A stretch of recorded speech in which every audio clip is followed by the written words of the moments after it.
يا مساء الخير ومساء الجمال على عيون كل حبايبي واخواتي متابعيني القناة. يا رب دايما كده تبقوا بخير.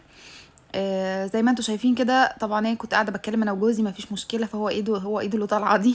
طبعا زي ما انتوا شايفين الراعي الرسمي يا جماعه للفطار عند المصريين الفول. فطار بقى عشاء وسط اليوم وانت معدي على عربيه الفول، زي ما بيقولوا كده مسمار البطن. مفيش حد يجي مصر الا لما لازم ياكل سندوتش فول، لازم يدوق الفول. طبعا وبما ان الاسعار زي ما انتم شايفين والدنيا بقت صعبه، فنعمل الفول في البيت. هوريكم بقى. بصوا يعني، ولا اسهل من كده ولا احلى من كده. زي ما انتم شايفين اللون تحفه، مستوي زي الزبده. ده اسهل حاجه ممكن تعملوها في الدنيا، ولا بقى عدس ولا مدشوش ولا مش عارفه طماطم ولا كل الكلام ده. هو الفول يا جماعه، وانتي حبشي زي ما انتي عايزه بره. تمام. طبعا هنا انا كنت بتبل طبق الفول، او بتحيقي طبق الفول او بتحبشي طبق الفول. شويه بقى زيت حار، يعني ابسط حاجه ممكن تعمليها في اسهل طبق فول، زيت حار وعصير ليمونه وشويه ملح وكمون وحبه طحينه. واضرب يا معلم بقى الصبح رغيف 2 3. بص، بتفول بالفول وتشتغل كده لغايه اخر اليوم، يعني يجيبك طبق الفول ده كده لغايه اخر اليوم. طبعا زي ما قلت لكم كده، الراعي الرسمي للفطار عند المصريين الفول. فطار عشاء، ما اكتر عربيات الفول وانتي معديه. مفيش حد يعني بيجي مصر ولا بينزل ولا بيعدي الا لما لازم ياكل الفول. يعني بصوا كده. الراعي الرسمي، الفطار الشعبي، الفطار الرئيسي، زي ما انتوا عايزين تسموها سموها. تمام تمام. طب عملنا الفول الجميل ده ازاي؟ زي ما قلت لكم كده، اسهل طريقه ممكن تعملي منها الفول. طبعا في الاول لازم تشتري نوعيه فول تبقى كويسه. انت هتروحي عند العطار، تمام، هتقولي له عايزه شويه فول كده يبقوا حلوين. في بقى بيبقى فيه فول بلدي، وبيبقى فيه فول مستورد. البلدي اللي بتبقى حبايته محمره زي كده، ده بيبقى طعمه مسكر، طعم الفوله بتاعته بيبقى معاه مسكر. هي بتاخد وقت يعني شويه في السوا، لكن بيبقى طعمها في الاخر طعمها حلو.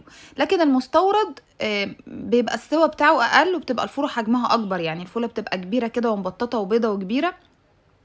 تمام. بياخد وقت في السوا اقل، بس بيبقى طعمه يعني ممكن ما يبقاش احسن حاجه. يعني انا دايما احب اميل للفول البلدي. تمام. طبعا هنا زي ما انتم شايفين حطيت حبه طحينه بقى وحبه زيت حار وعصير ليمونه. تمام. تقدري بقى تهرسي الطبق ده، وتقدري تسيبيه كده حب زي ما يعني ما بيحبوا عندك. تقدري تضربيه بالهاند بلندر او تضربيه في الخلاط و... وتاكلي احلى طبق فول. هنا زي ما انتم شايفين كده، انا جبت حله. هتعملي الفول في حله في حله. يعني انا زمان عملت الفول في دماسه وفرقعت وطرقعت وخربت الدنيا، ويعني بصوا كانت عامله زي القنبله انفجرت في المطبخ. بس يعني ربنا سترها يعني. فعشان كده من وقتها وانا بعمل الفول في حله حله. بس الغطا هنا، انا الغطا مقفول كويس على الحله، مش منفس مش كده يعني. غسلت الفول تمام، الكميه اللي انت عايزاها اغسليها. تمام. ونقعيها 3 ساعات. انا سبتها منقوعه، غسلته وسبته منقوع 3 ساعات. انا مش عايزه اعمله فول نابت، ما انقع من بالليل بقى والقصه دي. لا، انقعي الفول 3 ساعات بس.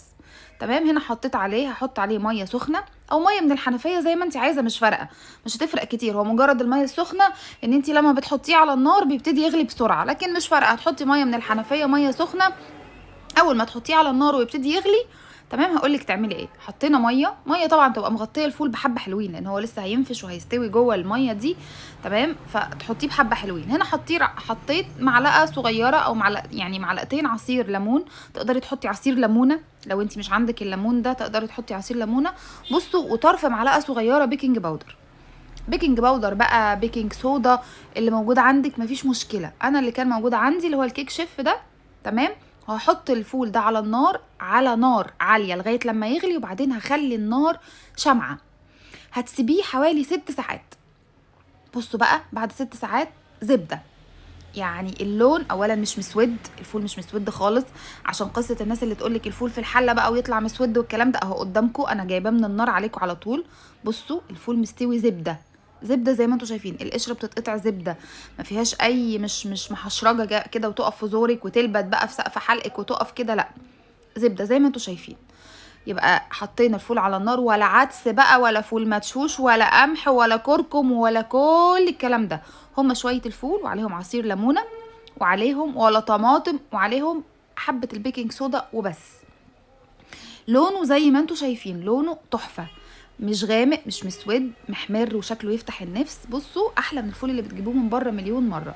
حبشي بس طبق الفول حلو، تقدري بقى تحطي توم، تقدري تحطي دقه، تقدري تحطي فلفل وطماطم وتضربي بقى الكلام ده، تقدري تعمليه. بصوا الفول ليه مليون طريقه هنعملها مع بعض في الفيديوهات الجايه، بس خلونا في البيز في الاساسي طبق الفول. طبق الفول اللي تقفي تاكليه على اي عربيه. تحبيشته بقى فول اسكندراني، وفول مش عارف بالسجق، وفول من البيض، وفول بالسمنه البلدي، وفول مش عارف ايه. كل ده تقدري تلعبي فيه، بس اظبطي طبق الفول في الاول، اظبطي طعم الفول في الاول. طلعي الفول مستوي وزي الزبده معاكي، تقدري تعملي الكميه اللي انت عايزاها وتحطيه في اكياس. بعد ما يبرد كده توزعيه في اكياس وتحطيه في الفريزر وتسحبي زي ما انت عايزه، مفيش اي مشكله. يعني بما ان الصيام ابتدى تقدري تعملي كده حبه حلوين في اول الصيام وتحطي في الفريزر واسحبي كيس كيس يقعد معاكي لاخر الصيام زي الفل. تمام. يبقى كده عملنا طريقه الفول باسهل طريقه، مكوناته فول فقط، مفيش كل التحابيش الغريبه اللي بتتحط. تمام. مش يخنه هي، مش يعني مش خضار، هي هحط كله على بعضه.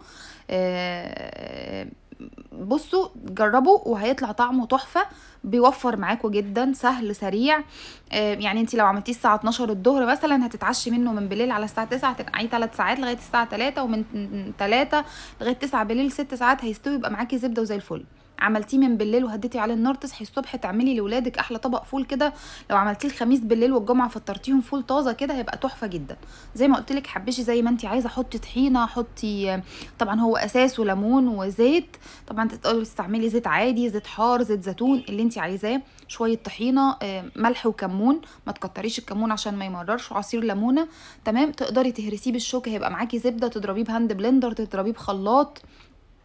حبشي فيه زي ما انت عايزه. زي ما قلت لك اعملي اسكندراني، اعملي بالفلفل وطماطم، بصلايه بقى، والتحابيش بتاعتك زي ما ولادك وجوزك بيحبوا ياكلوا، او اللي عندك الناس اللي هتاكل عندك في البيت. اعملي وشكلي ولوني فيه زي ما انت عايزه. زي ما قلت لك الاهم هو الاساس او البيز، تطلعي طبق فول حلو، وفي الاخر بقى التحابيش ده على حسب ذوقك زي ما انت عايزه. حلو.